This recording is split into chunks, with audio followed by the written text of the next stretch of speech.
North American Champions League. My name is Maxman. Going to be joined today by the Copycat TV. How are you doing, my friend?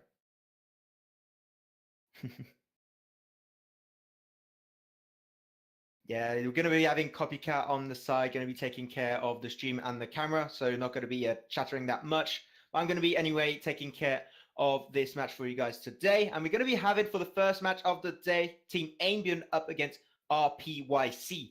So I haven't seen any of these teams actually play, so this is going to be an actual first. So going to be having to check how the draft goes on. And the draft did just start with a first ban that's going to be a Celeste ban. What do you think of Celeste in this patch, Copycat?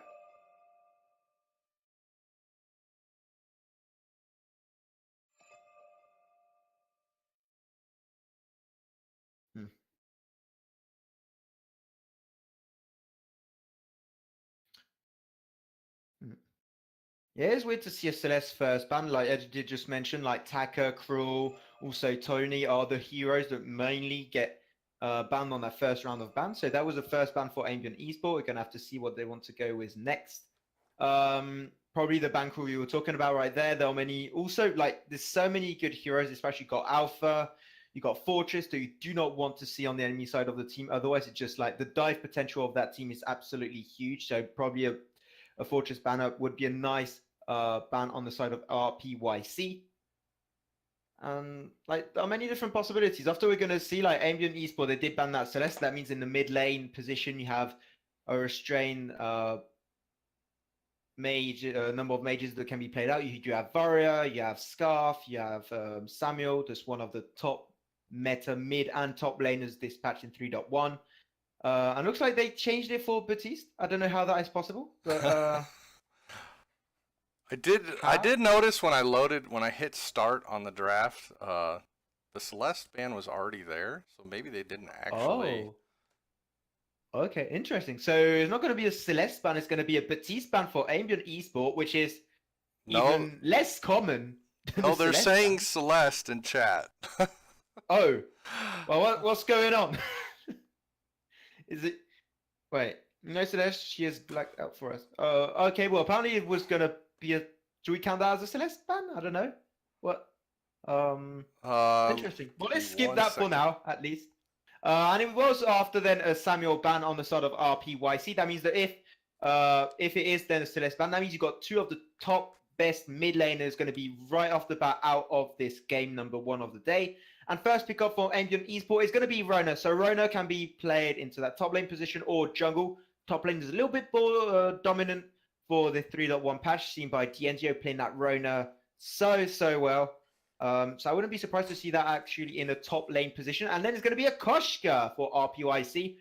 So Koshka was a little bit forgotten in the 3.1 patch. She's still very powerful, but compared to the 3.0 patch when she was actually coming out in this 5v5 meta, she was absolutely, like, she was a monster in those games. And now she's a little bit forgotten, but she's going to be anyway played. So it's very interesting and nice to see RPYC having a shot to that Koshka.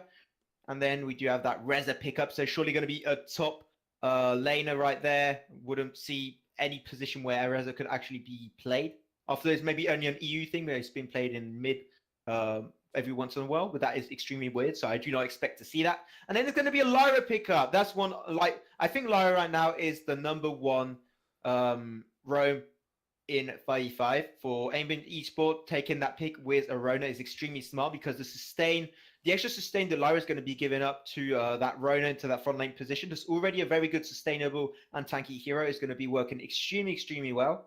And then the 2 next bans, Tony, as I did just mention earlier, has got a lot of CC, a lot of burst potential. So banning it is a smart choice there on the side of RPYC. But it's maybe also a mistake because depending on if Ambient Esport took that Rona into that jungle position, that means Tony wouldn't have been picked up. So I think they just took the gamble there and just decided to ban off that Tony with that Kestrel ban on the side of Ambient Esport. So like Kestrel ban can be played CP Kestrel mid, showed by Old School a few days prior in NACL. Also can be played as a weapon carry, also into that top lane position. Can be basically played anywhere on this Sovereign's Rise. And then we're going to be having, well, we were talking about Taka Fortress, and now Taka Fortress got picked up on one side for Ambient Esport with that Rona Lyra. What do you think of that copy? Because like they got a killer comp so far. Yeah, it's kind of Ambient has 4 top meta picks already. I mean, Rona, Lyra, Fortress, and Taka are right at the top of the meta, and I can't really say the same about RPYC, especially now they've gone Lance Arden. So maybe I'm kind of confused what RPC's composition goal is at this point. Yeah, it's a bit weird because they got 2 assassins, and 2 equivalent roam heroes. So it might be like I think Weapon Arden is a bit more common than Weapon Lance, even though like they might go for the spaghetti builder as full spell swords, but I do not expect that. So surely weapon top or jungle no top surely top no wait. This is extremely like weird. Wait, because you already got a top lane that's gonna normally be there as a jungle Koshka. Then the Arden Lance is okay. We're gonna have to see what's gonna happen because right now this is a little bit weird. We're gonna take time and see what they're gonna do on the rise when we enter into this first game of the day. Then it's gonna be answered with that barrier ban on the side of Ambient Esport. So one of the like compared to EU, Varia and NA is played very very often, and it's one like she's in top meta so far. So seeing it banned here in NA for the NACL is not surprising at all, and it's going to be answered back with that Vox ban. That's a very good flex hero, and already they had a weird comp on their side, but they're banning Vox right there. I do not understand why they wanted to ban it at this point into the game. But anyway, it's going to be working out, and then it's going to be Idris last picked on the side of Ambient Esport. So that looks like it's going to be a CP mage mid Idris because they already have that Taka top. Rome, that's going to wait. So that's going to be that boast. I cannot know where these heroes are going to be played. Like it's going to be an Idris CP mid. You have that. Is that a Rome Lyra or is it going to be a CP? Oh my god. Okay, we're just going to have to wait. This is completely frustrating. I'm so frustrated in this draft. Anyway, last pick then on this side of RPYC is going to be black for them. And I do not know what to think about this draft. Okay, it's very interesting. It's intriguing. I'm going to have to wait and see what these teams are going to do. But anyway, like Copycat, seeing these 2 drafts, who do you expect to take the win? I'm going with Ambient only because they have the stronger heroes, but I don't know how their composition is going to fit together so well. That's basically all I've got to go with because both teams' compositions, it's hard to tell who's going to go where. And it's a bit weird. Maybe that works out for a little bit of confusion in countering each hero. For both I think teams. they were trying to confuse the enemy team, both of them, and now they're just like, wait, we're even confused about our draft. Like, what are we doing? So it's going to be interesting. Like, we have that Lance Arden pickup on the side of RPYC. It's going to be interesting which one of those is going to be going into a carrier role. If it might be a weapon Lance, maybe CP Lance. Shinkaigun would be proud, I think. Weapon Arden. CP Arden was good last patch. You got a little bit of a nerf, so Weapon Arden is a little bit more dominant in the 3.1 patch. So if it was to be a carry Arden, I suppose it would be a Weapon Arden. And it's going to be interesting. Looks like I think it would be a bot lane Black Feather because they already have that Reza just should be top, and then a Koshka should be jungle because a lane Koshka is just, let's say, weird. We did see Damn it. Oh, okay, they got kicked from the group. Interesting. Yeah, we saw Koshka, Gabe Vizzle played a top lane Koshka. Oh, really? They didn't end up winning that game against Child's Play, formerly known as Child Play TSM. But I would expect Koshka works best in jungle. We might have a Reza mid lane. Reza mid lane, you think? I don't think so, but that's I have heard. Draft, but Reza right here, if you're looking at all the draft on the side of RPYC, Reza's the only basically CP. You can put CP Black for the mid. I don't think it'd work out great. I don't know. For me, it's going to be all CP Black for the mid or Reza mid. That means it should be a top lane Weapon Arden, Rome Lance, and Jungle Koshka. Just guessing here because this is we're not used to seeing these kind of pickups in the 5v5 drafting. So it's going to be very interesting. Anyway, in chat, you guys, don't hesitate to say for what team you are rooting for. Hashtag Ambient Esport or hashtag RPYC. Please let us know what team you're going to be supporting. And anyway, we're going to be hopping right onto the Sovereign's Rise for this game number 1. And I'm just going to be looking out the builds, checking out which heroes going roam, where are they all going. So Taka's going to be going for that good old top lane. Is he going for top lane Taka? Oh yeah, he's going to be he's going to be going top lane Taka. He did get that Book of Eulogies. It was a little bit of weapon defense right there, so he's going to be able to stay in that top lane a lot longer. So I'm just sustained throughout those engagements. I just want to see what position they're going to go towards. And looks like they want to look for a little bit of an early fight, probably. Oh no, it looks like Papa John and Chrissy are just going to be backing off. Even though they have a Koshka pickup, I think they're just going to be waiting for that Koshka to hit level 2 mark to be actually able to go into those early invades and ganks as much as possible. Anyway, we are 50 seconds to the game. The minion waves have now arrived into the middle of each lanes, and now we're going to be starting to see probably a little bit of friction between both of these teams, as they do both go for very passive early game, let's say. Yes, definitely. Just taking jungle rotations with the carries and the roams, trading in the middle a little bit. Yeah, just taking their time right now.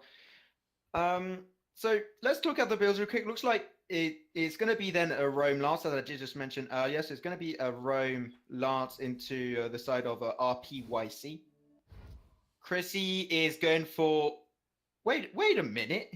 Anyway, he's going to have a little bit of a 1v2 situation there. Gio going to be a little bit quiet. Going to be using the Vanguard on Supremo to be able to get away. And now it's a little bit of a reverse situation as Adam was forced to pop out that healing flask to go up against that 3v2 situation. Now, look at the builds right now. Chrissy's gone for Book of Eulogies. And it's going to be... I don't know what they're doing right now. Okay, Supremo's going to be taking a bit of damage from Sensitive and Adam 7A. Not going to be doing much quite now, but he's going to be forced into going down. That's going to be the first blood. Going over to the side of Ambient Esport with a nice engagement from Sensitive and Adam 7A. That's going to be the nice first blood. Adam a little bit caught out, unfortunately. You're going to be going down, putting it even out to a 1-to-1 situation on that scoreboard. Going to be forcing out that good old... into the fray from Sensitive to get away from that situation. Now we do see the positions, and it will indeed be well on the side of RPIC. That is their bot lane Koshka. So it's going to be interesting into that mid lane. Do you see Biomancer forced to use that healing flask to escape from that gank of Papa John and Pico? So yeah, top CP Koshka. Supremo's going for weapon black for there. Jill is going to be going then for that weapon Arden I was thinking of into that draft session. So that's so far so good. And mid lane then it's I do not know. I do not know what RPRC who's their mid laner, because for the moment every hero rotated through that mid lane, so it's really hard to see who is actually their design mid laner. And then we're going to be a little bit into a 3v2 situation there into this top part of the jungle. Crizzy and Pico are going to be forced to back off for the time being, trying to steal them camps. Unfortunately, not going to be happening. Pico actually did steal that camp. Sorry. My eyes lied to me. They're able to steal that camp for themselves, so that's a little nice engagement on their side. The gold advantage isn't that big though, with that little steal. So still, we are 3 minutes 40 seconds in. Gold advantage only 400 on the side of RPYC. So far they're doing good. So is this actually a weapon mid Arden? Is this a... It might be.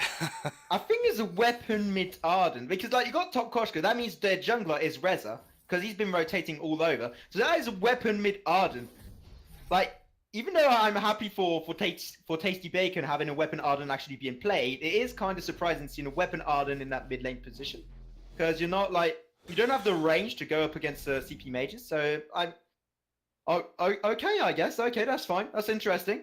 Well, they've got a 500 gold lead. They haven't. It hasn't turned on them yet, but I'm wondering where they're gonna have the damage later, and you can see the outtrade there that just happened with Idris.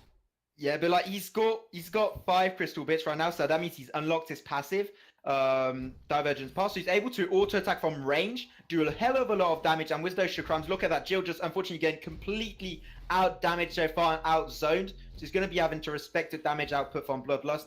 Maybe regret a little bit that Arden pick up in the mid lane position, because so far it's not working that good. But you're going to have to see when Weapon Arden works out well when you actually have 1-2 items under your belt.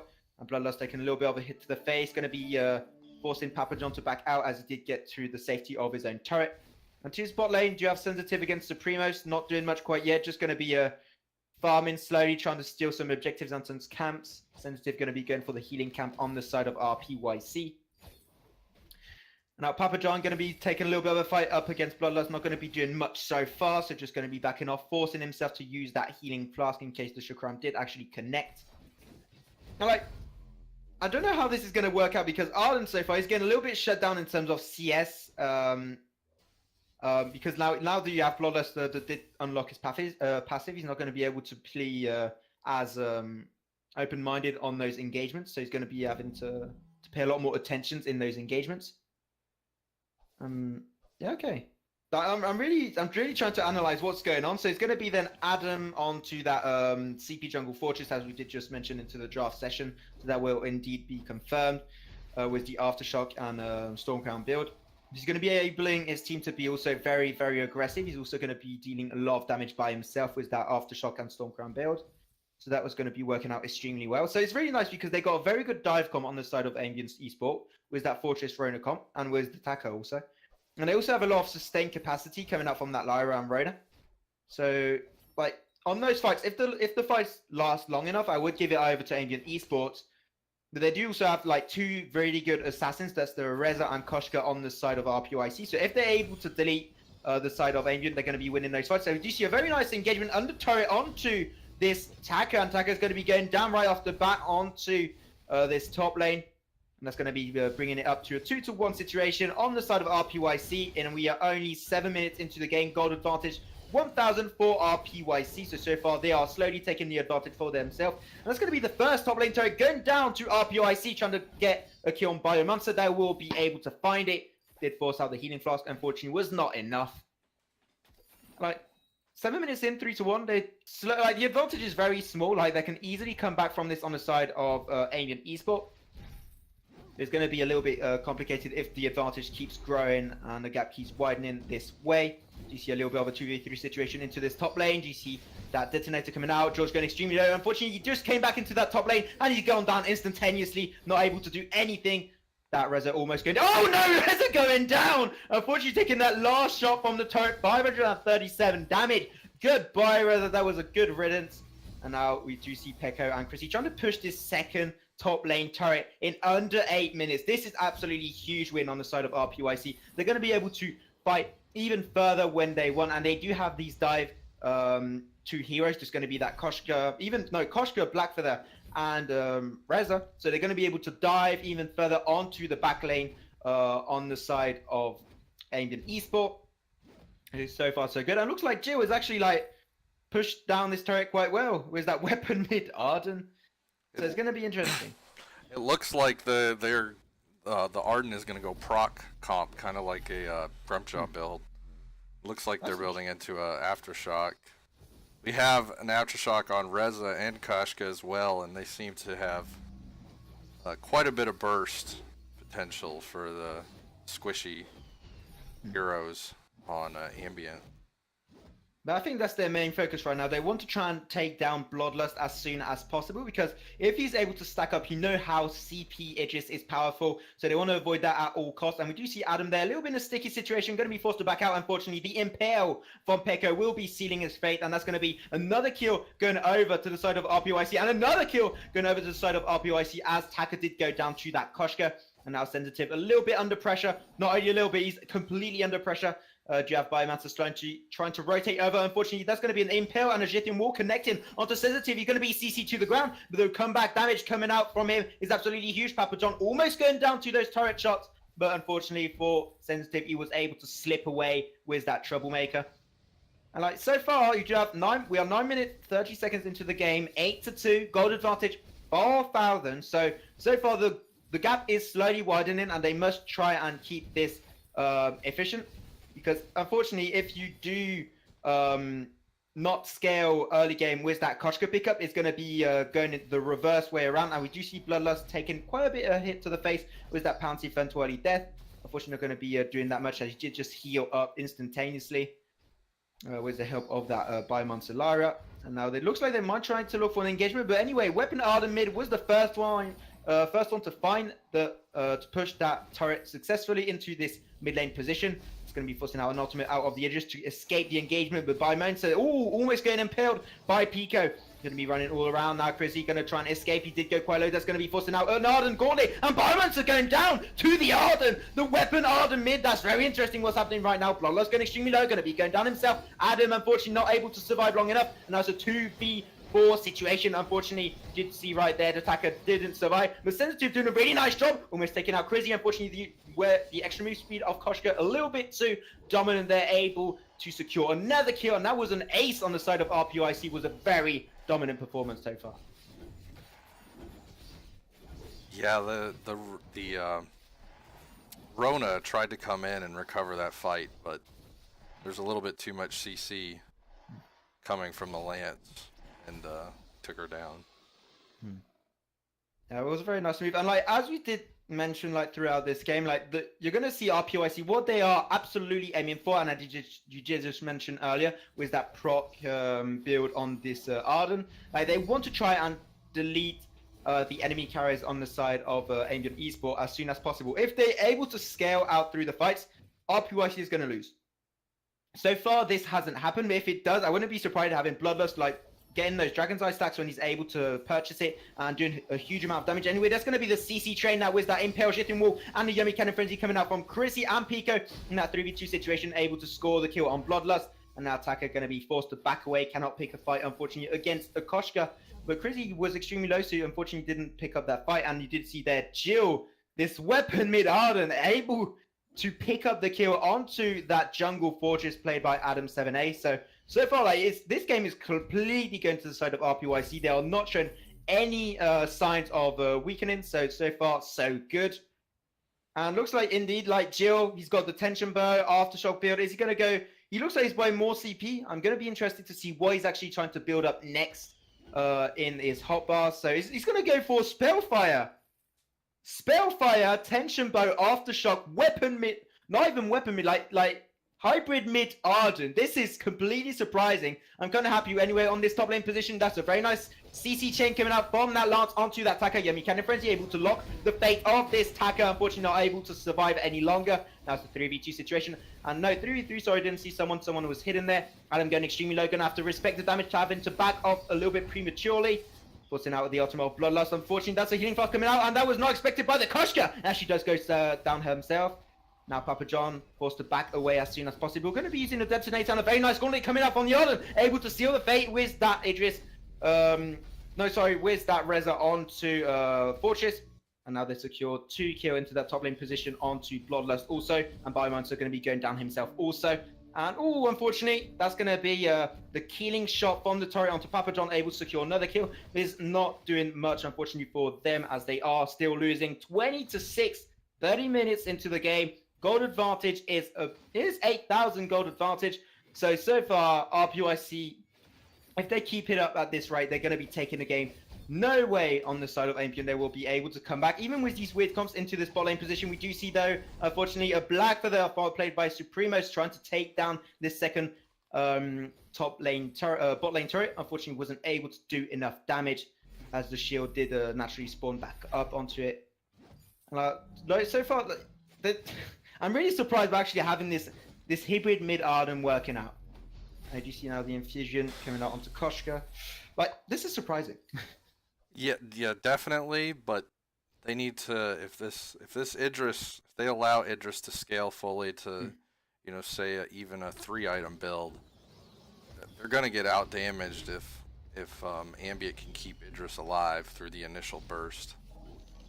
Sensitive trying to do a move into this bot part of the jungle. Going to be using that red mist. Not going to be stopped by the Jithium wall CC because didn't hit the wall where. Unfortunately, that's going to be the end for Sensitive. He did put up a big fight. Unfortunately, wasn't enough. And now Crazy trying to seal the fate of Biomancer, who's going to be changing his focus over to Bloodlust. But Bloodlust just shown a little bit too aggressive on that move. Just going to be Tentacruzy, get out of here. And now he's going to be backing off. And also they're going to be seeing the side of RPYC actually trying to go towards this Black Claw Ghostwing. Is going to be secured right off the bat. So now that, even though they had a really good advantage in all this game, they now have that huge buff of the Ghostwing. If they're able to secure new kills and objective, that will be probably the end of the game. You can see there Jill trying to be a little bit aggressive. Unfortunately, not going to be paying out that much. And now slowly going to try and push down this second mid lane turret. You have a nice CC chain coming out. It's followed up with a yummy cannon frenzy from that Koshka, forcing a Crucible out from Biomancer. Unfortunately, that's going to be the end for Adam 7A. As you do see now, slowly this second mid lane turret will be going down in the blink of an eye. And they still have quite a hefty little minion wave there, so they might even try and look for this choke point turret into this mid lane. Stopping the bounty from was the Bulwark. Unfortunately, not going to be enough for Adam 7A to make it out there. And now that was going to force in the ultimate of Bloodlust, trying to stack up as much as possible. Unfortunately, not able to scale at all. And he was surrounded by foes right there. Unfortunately, not able to get out of that fight alive. Sensitive and George Clooney trying to make a move there. Unfortunately, the CC coming out from Lost is just stopping the red mist from coming out. And now you see now the stealth coming out from this tackle with the Kaku trying to escape from that fight. Unfortunately, he's going to be a little bit caught out there. That's going to be Yomi Cannon Frenzy sealing his fate. Should be going down. We've followed up with the CC chain from that Impale coming out from the Lance. It looks like they might try and end the game right here, right now. Adam just respawned. Biomancer still there, but looks like Biomancer did just surrender. He doesn't want to fight anymore. Bloodlust and Adam still trying to get there. Even Adam now, he doesn't want to fight this anymore. And this will be game number 1 of the day, going over to RPYC. Showed a very dominant performance all around with this surely very weird draft, but probably they just opened the doors for a whole new meta of a hybrid mid lane Arden. So very nice game so far for this first game of the day. It's yes, very interesting comp. That's all you have to say. Yes. I mean, you can't say anything more. I can't say much more. They did have 3 aftershocks, and basically whoever they wanted to kill, they bursted down and then moved on to the next person, and they could not, Lyra could not provide enough peel to keep the Idris alive, or the Rona. And that might be why Jill bought the Spellfire to get mortal wounds on the Rona to help take her down. Looks like Chrissy, Jill, and Papa John, they said, okay, we rock, paper, scissors, the one that loses has to build a Spellfire. Unfortunately, he fell out on Jill, so you have to build a Spellfire on a CP, the hybrid mid-Arden, so...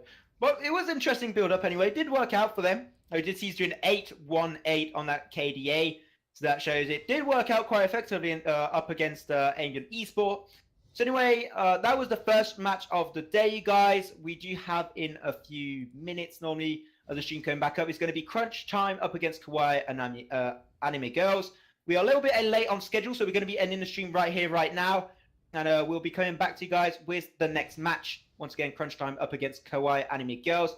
Thank you for watching. I was Maxman with the one and only Copycat TV, and we hope to see you guys in a bit.